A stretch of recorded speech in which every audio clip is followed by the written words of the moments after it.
आज हम लोग समझेंगे माइटोकॉन्ड्रिया। ठीक है, क्या समझेंगे? माइटोकॉन्ड्रिया। पिछली वीडियो में हम लोगों ने क्या समझा था? प्लाज्मा झिल्ली तथा कोशिका झिल्ली। ठीक है, तो आज की वीडियो में हम लोग क्या समझेंगे? माइटोकॉन्ड्रिया क्या है, माइटोकॉन्ड्रिया के क्या क्या कार्य होते हैं, ये सारी चीज़ें हम लोग इस वीडियो में समझेंगे। तो वीडियो में आप लगातार बने रहिएगा, आपको ज़रूर समझ में आएगा माइटोकॉन्ड्रिया क्या है, माइटोकॉन्ड्रिया के कार्य क्या हैं और माइटोकॉन्ड्रिया का जो है स्ट्रक्चर कैसे होता है। तो सारी चीज़ें जो है हम इसमें समझेंगे। तो जैसे पहले देख लेते हैं कि माइटोकॉन्ड्रिया क्या है। ठीक है, तो माइटोकॉन्ड्रिया जो है एक ये ग्रीक शब्द है। ठीक है, कौन सा शब्द है? ये एक ग्रीक भाषा का शब्द है। माइटोकॉन्ड्रिया का अर्थ क्या होता है? माइटो का अर्थ होता है धागा या सूत्र और कॉन्ड्रिया का अर्थ होता है सिंपल से कण। ठीक है, तो कॉन्ड्रिया का हिंदी में कण अर्थ क्या हो जाएगा? कण हो जाएगा। तो इस तरीके से माइटो का अर्थ धागा या सूत्र और कॉन्ड्रिया का अर्थ क्या हो जाएगा? कण से। तो इस तरह से मिला के पूरा क्या हो जाता है? अर्थात यह कणिकामय धागेनुमा संरचना है। इसका अर्थ क्या हो जाएगा? कणिकामय धागेनुमा संरचना। इसीलिए इसे सूत्र कणिका भी कहा जाता है या कहते हैं। अब देखिए एक बात यहाँ पे आपको बता दें, सन 1880 में कोलिकर नामक वैज्ञानिक जी आए और इन्होंने इसे सर्वप्रथम कहाँ पे देखा? कीटों की पेशियों में देखा। ठीक है, इसे कीटों की पेशियों में सर्वप्रथम कोलिकर वैज्ञानिक जी ने देखा। इसके बाद इन्होंने जो है इसको खोज किया। ठीक है, देखा और खोज किया। उसके बाद एक फ्लेमिंग नामक वैज्ञानिक आते हैं और इन्होंने क्या किया? इसको फाइला नाम दिया। ठीक है, इन्होंने भी भाई अपना थोड़ा बहुत पढ़ा और अच्छे से स्टडी की, रिसर्च किया और फिर इसको इनके हिसाब से लगा कि इसको फाइला नाम दिया जाए। ठीक है, उसके बाद एक वैज्ञानिक आते हैं अल्टमान। अल्टमान जी ने भी जो है इन लोगों की तरह जो है अच्छे से पढ़ा लिखा और मतलब रिसर्च किए, चूँकि साइंटिस्ट का काम होता है कि हर एक चीज़ पे रिसर्च करके फिर उसके बाद उसका रिजल्ट और उसको जो है बताना।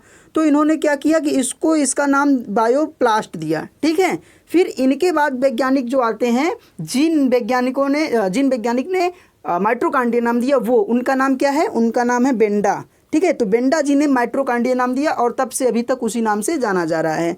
तो बेंडा जी ने इसे माइटोकॉन्ड्रिया कहा तथा इसका औसतन व्यास 0.05 से लेके 0.1 माइक्रोमीटर होता है। ठीक है, के मध्य होता है। इन्होंने माइटोकॉन्ड्रिया कौन वैज्ञानिक नाम दिए थे? बेंडा जी ने दिया था। प्रायः कोशिकाओं में इनकी संख्या कितनी होती है? 50 से 5000 तक होती है। जैसे मान लीजिए ये कोशिका है एक, ये क्या है? एक सेल है। तो इनमें माइटोकॉन्ड्रिया की संख्या कितनी होती है? अमेजिंग क्वेश्चन है और अमेजिंग के साथ साथ ये इंटरेस्टिंग क्वेश्चन भी है भाई। नॉर्मली कोई पूछ सकता है कि माइटोकॉन्ड्रिया में कोशिका में कितनी माइटोकॉन्ड्रिया पाई जाती है। तो यहाँ पे देखिए 1 2 3 4 5 कई सारी एक कोशिका में माइटोकॉन्ड्रिया पाई जाती हैं। तो मतलब ये बता दिया गया एक डाटा के अनुसार कि जो है 50 से 5000 तक पाई जा सकती हैं। प्रायः कोशिकाओं में इनकी संख्या 50 से 5000 तक पाई जा सकती हैं। इसको कोशिका का शक्तिगृह भी कहा जाता है, मतलब बिजली घर या पावर हाउस। क्यों कहा जाता है वो भी समझ लेते हैं। क्योंकि श्वसन क्रिया द्वारा ऊर्जा एटीपी एडिनोसिन ट्राइफॉस्फेट का उत्पादन यही करता है। मतलब कोशिका में एटीपी का निर्माण कौन करता है? माइटोकॉन्ड्रिया करता है। इस तरीके से बहुविकल्पी क्वेश्चन जरूर पूछे जाते हैं, तो अभी आप बिल्कुल अभी से ही तैयार करते चलिए। तो एटीपी का निर्माण कौन करेगा सेल में? माइटोकॉन्ड्रिया। ठीक, अब देखिए यहाँ पे हम लोग क्या समझेंगे?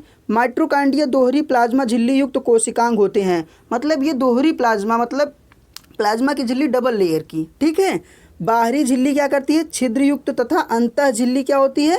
अधिक वलित, मतलब फोल्डेड होती है। यह कोशिकांग अपना प्रोटीन स्वयं बना सकते हैं। मतलब ये कोशिका क्या करती हैं? अपनी प्रोटीन स्वयं बना सकती हैं। क्यों बना सकती हैं उसको भी समझ लेते हैं। क्योंकि इनमें अपना डीएनए एवं राइबोसोम पाया जाता है।